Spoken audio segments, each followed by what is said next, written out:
A gente vai falar da capa do Quase Haikai, que eu digo a capa, mas ela teve mais de uma, né? E aí, então, o Quase Haikai foi a primeira obra lançada pela editora Yaguaru, né? Na Feira do Livro de 2019, 18, creio. 19, 19. 19, de 2019. Foram dois livros lançados na Feira do Livro de 2019, o Quase Haikai e o Diários e Confissões. E os dois depois receberam novas capas para uma versão maior, né? A gente fez uma primeira edição não, a primeira impressão para a Feira do Livro, totalmente artesanal, e elas tiveram uma segunda impressão ainda totalmente artesanal, mas com as duas receberam novas capas, né? E aí eu vou mostrar a primeira. Esse aqui é acho que um exemplar teste, não é nem um exemplar final, né? Mas aqui o Quase Haikai, com essa imagem, o nome do Cláudio, a Yaguaru ali também sem nenhuma marca, né? Com o mesmo, acho que o mesmo tipo do resto da capa. A capa tem uma certa textura, né? Um verger, então ele tem uma textura. E aí me explica a escolha da imagem, né?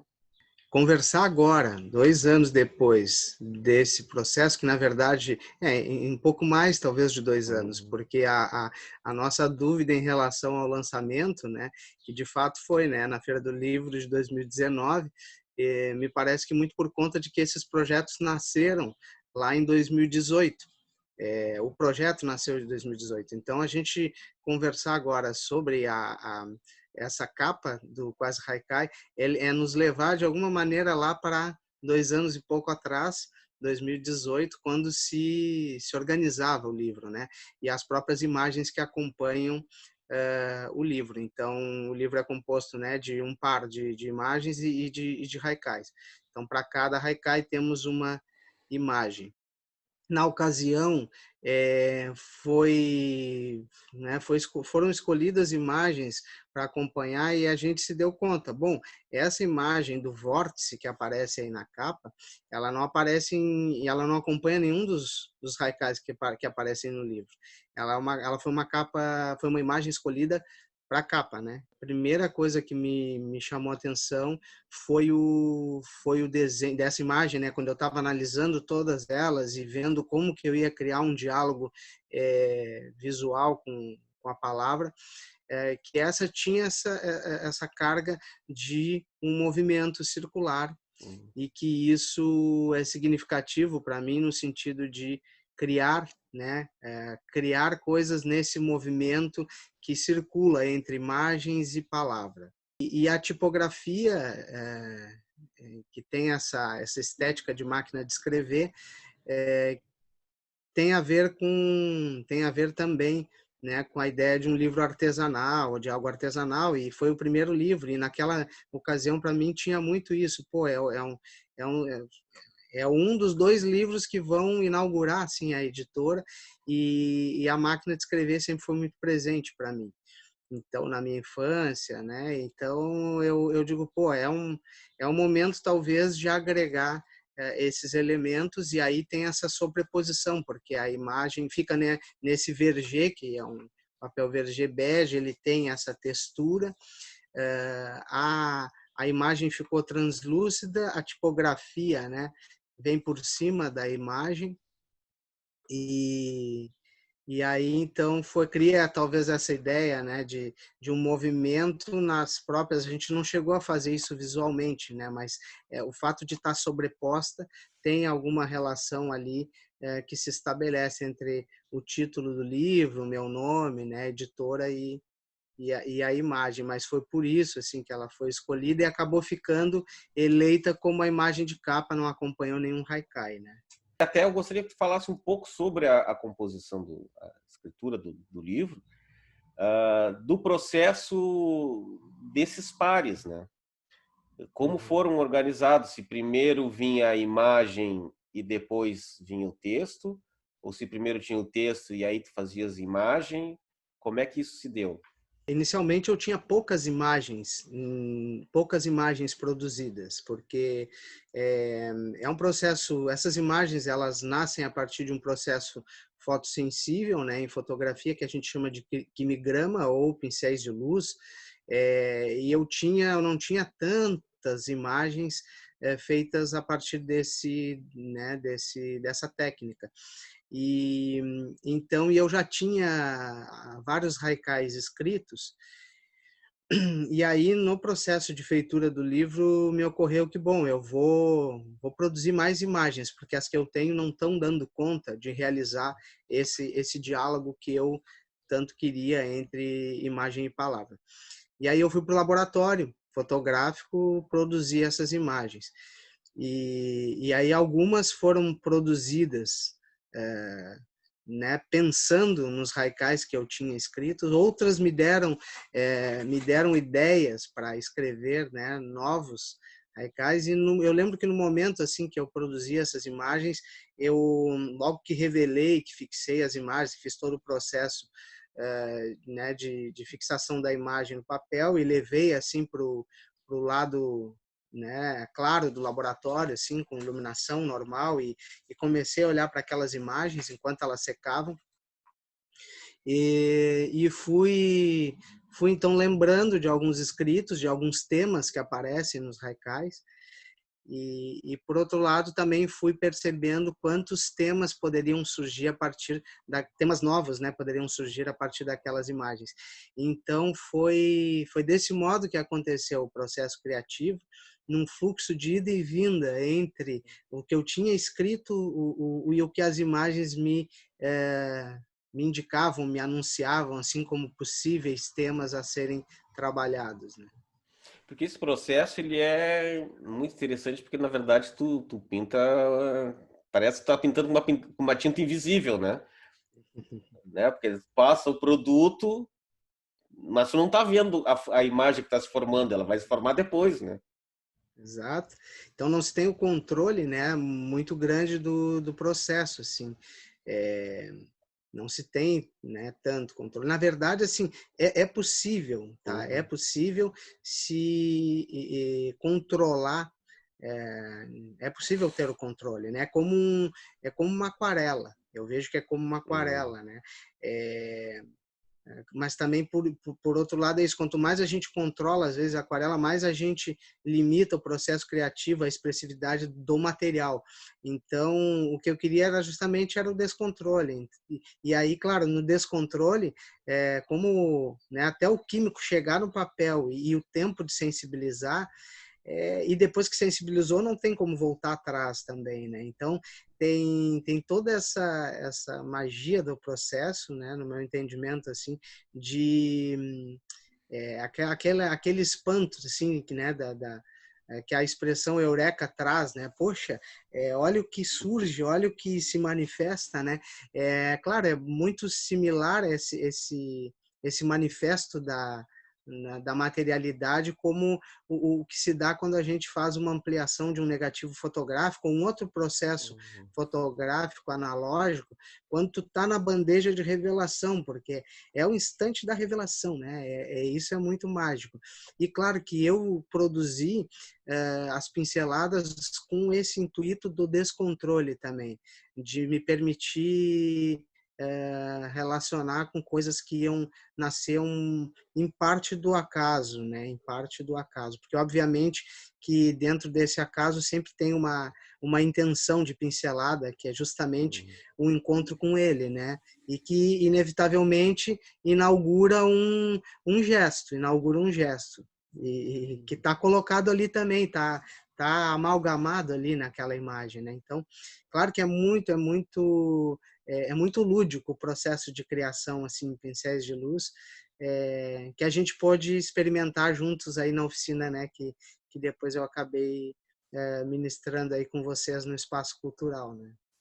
Então, a oficina foi realizada no Mercadito das Artes, Mercadito, Mercadito das Artes, aqui de Mercadito, né? Jaguarão, aqui de Jaguarão, um espaço muito legal e que parceiro da Jaguaru. Contigo o controle é maior, mas para quem estava fazendo a oficina, o descontrole era bem perceptível, né? Que a gente dava uma pinceladinha, a coisa ia se espalhando e não sei o quê, então era... E depois na fixação, né? Então foi um processo muito bacana, assim, né? De também participar e fazer esse experimento. Eu tive que refazer a capa que tu tinhas feito. Na primeira proposta de capa, eu lembro que quando teve que refazer, foi que a imagem que eu te mandei foi uma imagem que para a inscrição dos livros, né, poder para que eles possam participar da sessão de lançamento de livros na Feira do Livro da FURG, existe um processo de inscrição inicial em que te pedem uma capa, a capa do livro. E aí eu fiz a capa por conta daquela demanda emergencial também, fiz ela integrada num tamanho, numa dimensão de arquivo, num tamanho de arquivo que possibilitasse a inscrição e acabei te enviando também. E aí, claro, quando te enviei isso, enviei, acho que com resolução mais baixa e uma imagem onde a tipografia estava integrada com a imagem. Era uma imagem só, não era um arquivo, né, com camadas. Uhum. E eu acho que foi isso que fez com que ela tivesse que ser refeita e tal. Vou me lembrando dessas coisas, né? Porque aí, claro, olha que a gente estava atendendo um prazo e demandas também para buscar participar do lançamento na Feira do Livro. E claro, a capa uma das últimas, para mim, foi nessa experiência foi das últimas coisas, não só foi a última, como também ela foi repensada depois, né? Então acho que tem toda essa história da capa com essa busca de fazer o lançamento na Feira do Livro de 2019 e vencer os prazos, porque os haikais e a maior parte das imagens estavam todas produzidas. E aí, quando chegou essa demanda para se inscrever, precisa da capa, e aí foi feito isso, aí eu te mandei a capa e depois teve que ser refeito, justamente por essa coisa dela não estar em camadas, né, quando eu te encaminhei.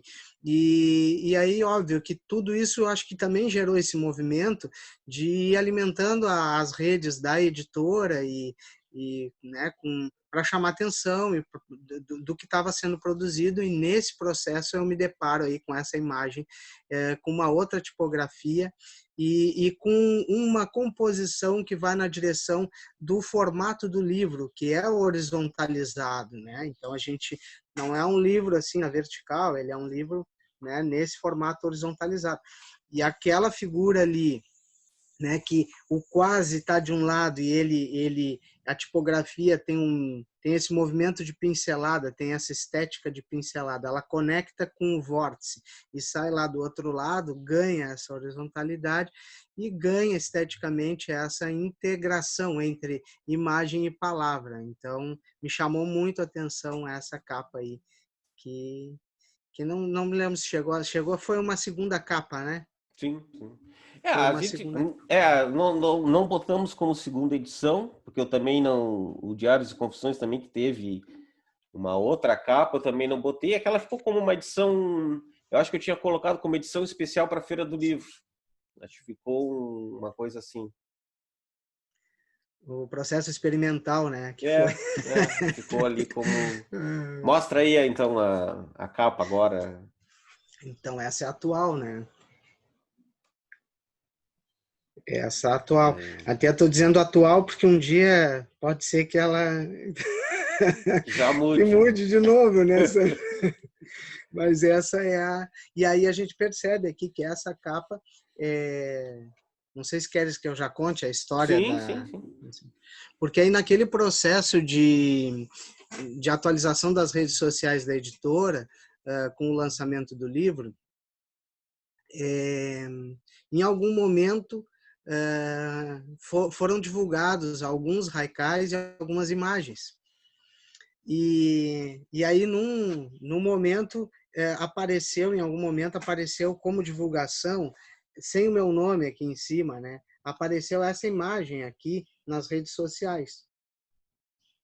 E me pegou, né? Porque aí tem mais ainda essa ideia de horizontalidade. É uma imagem que, né, na estrutura, na composição da capa, me chamou muito a atenção como possibilidade, porque como vocês postavam as divulgações nas redes, essas divulgações elas vinham no formato da imagem.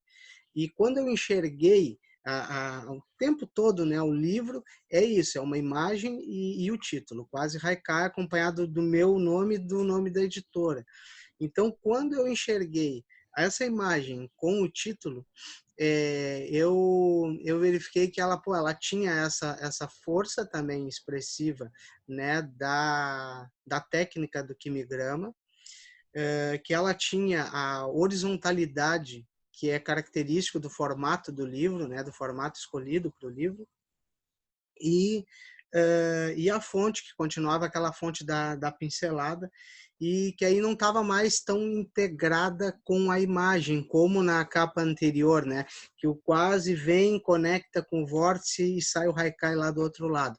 Nessa aqui, assim como a pincelada expressiva e o método, né, o método experimental que eu propus ali na hora de elaborar, de produzir as imagens, o título fica separado da imagem. E, ao mesmo tempo, há uma integração pela estética, né, tipográfica e também pelo fato deles estarem compondo essa horizontalidade na capa. Então, quando eu olhei essa imagem, eu disse assim para o Sandro, não tem como a gente, né, iam ser produzidos mais livros, não tem como a gente usar aquela outra imagem na capa. Aí eu, tem e tal, né?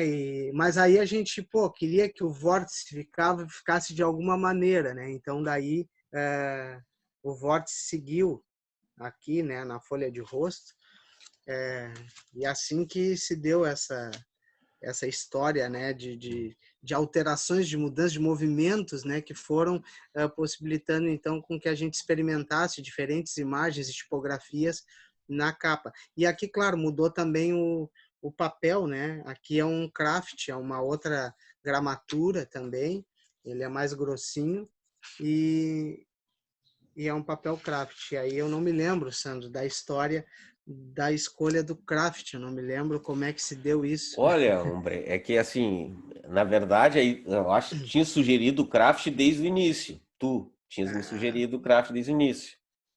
Naquele ah, processo de rapidez e de vamos lá que vamos, não tinha achado craft, né? Não tinha achado craft. E tinha procurado aí por Rio Grande na época e não tinha encontrado. Eu digo, buenas, vai. Eu me vai lembro que eu fui verger mesmo. numa livraria até me olharam assim, craft, o que é isso?